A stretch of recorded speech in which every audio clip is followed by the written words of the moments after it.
En représailles aux dernières attaques israéliennes contre l'Algérie, un hacker algérien, connu sous le pseudonyme d'Ismaïl Mahan 54, a piraté le site web du ministère israélien des Transports. Le hacker a également piraté les sites des sociétés d'ingénierie, des infrastructures chargées de la mise en œuvre des réseaux du métro, des tunnels civils et militaires, et des projets ferroviaires et de transport. Le hacker a même publié, sur son compte, un échantillon des fichiers et des plans d'infrastructures volés.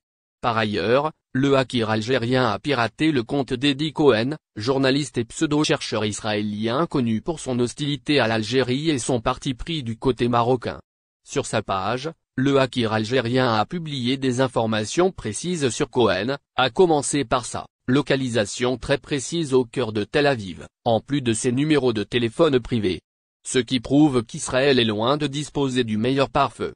Il est à noter que le pirate avait auparavant réussi à pénétrer 20 sites internet israéliens, dont le site internet des forces de défense israéliennes, pour obtenir des fichiers hautement classifiés, dont des photos d'enlèvement de Palestiniens.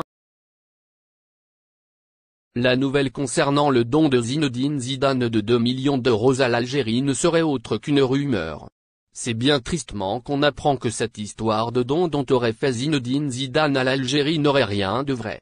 C'est en effet le journaliste Rabat Alaoua qui a démenti la nouvelle dans l'une de ses publications sur Instagram. En effet, la nouvelle s'est propagée, hier et était relayée par de nombreux médias. Par ailleurs, on parle d'un don de 2 millions d'euros.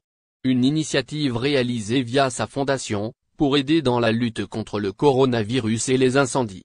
À cet égard, le journaliste a tenu à préciser que la fondation de l'ancien joueur des Bleus a démenti l'information. Et ce, en précisant qu'il s'agit d'une rumeur comme tant d'autres. Connu pour sa philanthropie envers son pays d'origine, nombreux sont les internautes qui ont cru à cette histoire. L'Algérie a connu ces derniers mois des temps assez sombres. Engloutis par une vague épidémique féroce, les incendies récents n'ont fait qu'aggraver la situation davantage. Mais il faut bien dire qu'au milieu des décombres, la solidarité fait ses preuves dans le pays. Entre une population qui se serre les coudes, les hommes d'affaires qui mettent les mains à la pâte, l'espoir vient même de l'autre côté de la Méditerranée. En effet, la diaspora algérienne travaille d'arrache-pied pour collecter le maximum de dons au profit des malades et sinistrés. L'opération a débuté suite à la crise de l'oxygène, elle s'est en outre fortifiée après les incendies funestes qui ont frappé le pays. De plus, l'élan de solidarité s'est même glissé entre les stars du football international. Des joueurs de l'équipe nationale aux stars des Bleus, en passant par de nombreuses personnalités publiques, il faut dire que l'humanisme regagne les esprits. Considéré numéro 2 du MAC, le chanteur Amirouche quitte cette organisation terroriste, et promet des révélations fracassantes. Ne reste de l'oued que ses pierres, dit le vieil adage algérien. Mensonges et tromperies ont beau perdurer dans le temps, ils finissent toujours par être percés à jour. Cette fois-ci le coup fatal est venu de la part du bras droit et ami du criminel Ferramani, le chanteur Amirouche Nechaban. Ce dernier, en effet, a mis en ligne depuis quelques jours un nombre important de vidéos dans lesquelles il dénonce les activités criminelles de l'organisation terroriste dont il vient de claquer la porte.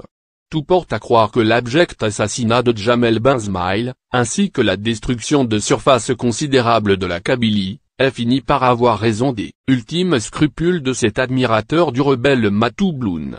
Le chanteur Amirouche, qui promet de fracassantes révélations, doit en savoir long sur les réseaux de collecte d'argent, d'achat d'armes de guerre et de leur acheminement vers l'Algérie. Le MAC, avec l'aide des services secrets marocains et du Mossad, avait promis de mettre l'Algérie à feu et à sang. Son complot, désormais éventé, n'a réussi qu'en partie. S'il y a eu hélas mort d'homme, le MAC n'a fort heureusement pas réussi à dresser les Algériens les uns contre les autres. Dans une vidéo live, le chanteur engagé a annoncé sa volonté de démasquer un à un les éléments du MAC et a alimenté la DGSN et les chaînes privées de témoignages sur la vérité cachée du mouvement autonomiste kabyle. Amirouche a dénoncé dans ses vidéos les appels au meurtre des non-kabyles et surtout le rapprochement de Ferramei avec le Maroc et l'entité sioniste. Le chanteur a également révélé qu'il a quitté Paris où se concentre la majorité des maquistes suite à de nombreuses menaces de mort par téléphone. Une preuve de plus, s'il en fallait encore, que l'organisation criminelle que dirige Ferrameni prône la violence, et n'hésite à verser le sang des Algériens pour servir ses badauds. Suite aux incendies qui ravagent l'Algérie, de nombreuses personnalités sont venues en aide aux victimes. Zinedine Zidane a, lui aussi, participé à l'effort collectif. C'est via sa fondation que l'ancien entraîneur du Real Madrid aurait versé la somme de 2 millions d'euros pour venir en aide aux victimes des incendies qui ravagent l'Algérie depuis plusieurs semaines. Un don conséquent destiné aux associations locales luttant chaque jour pour secourir et prendre en charge les habitants sans nourriture ni logement. C'est d'après le média Shoot Africa que l'ancien tricolore aurait effectué ce don. Un geste critiqué pourtant. Alors que les incendies ravagent de nombreuses zones dans le monde, dont le Var où 2 victimes ont perdu la vie, certains internautes soulèvent que l'ancienne gloire de l'équipe de France ne vient en aide qu'aux Algériens et pas aux autres. La mobilisation semble plus importante en Algérie de la part de nombreuses personnalités car la prise en charge des victimes ainsi que les moyens afin de neutraliser définitivement les feux sont moindres. Enfin la zone d'incendie en Kabylie était bien plus conséquente qu'ailleurs en raison de leur origine criminelle. 90 morts ont été recensés en Algérie et 22 suspects ont fait l'état d'une arrestation. Analysant le traitement médiatique de l'affaire de l'assassinat de Jamel Benzmaïl, l'ancien président de RCD ne sait pas expliquer pourquoi la police a supplanté la justice dans ce dossier. Il n'est pas normal que ce soit la police qui fasse la conférence de presse alors que l'on a tous constaté la discrétion de l'institution judiciaire, notamment du procureur de la République.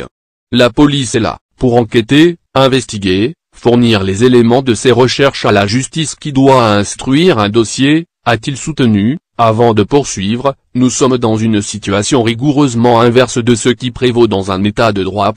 Ce n'est pas très sain. Et ça n'ajoute pas de la crédibilité à la parole publique dans cette affaire. Quant aux objectifs politiques de l'affaire, de l'Arbarana Tiraten, Saïd Sadi en a avancé deux, d'abord faire diversion sur l'incurie, l'incapacité des pouvoirs publics. Ensuite, désigner la Kabylie parce que, malgré la stigmatisation et toutes les opérations montées contre elle depuis 1962, le combat démocratique, les luttes citoyennes menées en Kabylie ont fini par trouver écho en dehors de cette région.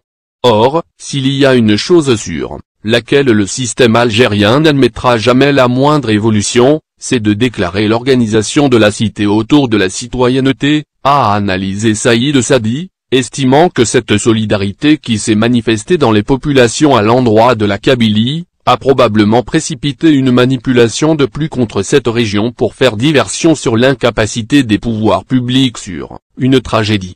Même si le pays est au bout du bout, l'opposant démocrate n'a pas perdu espoir de le voir se relever et repartir du bon pied. Il y a possibilité de réparer de tels dégâts, il y a possibilité de permettre à l'Algérie indépendante de naître parce que politiquement, démocratiquement, culturellement,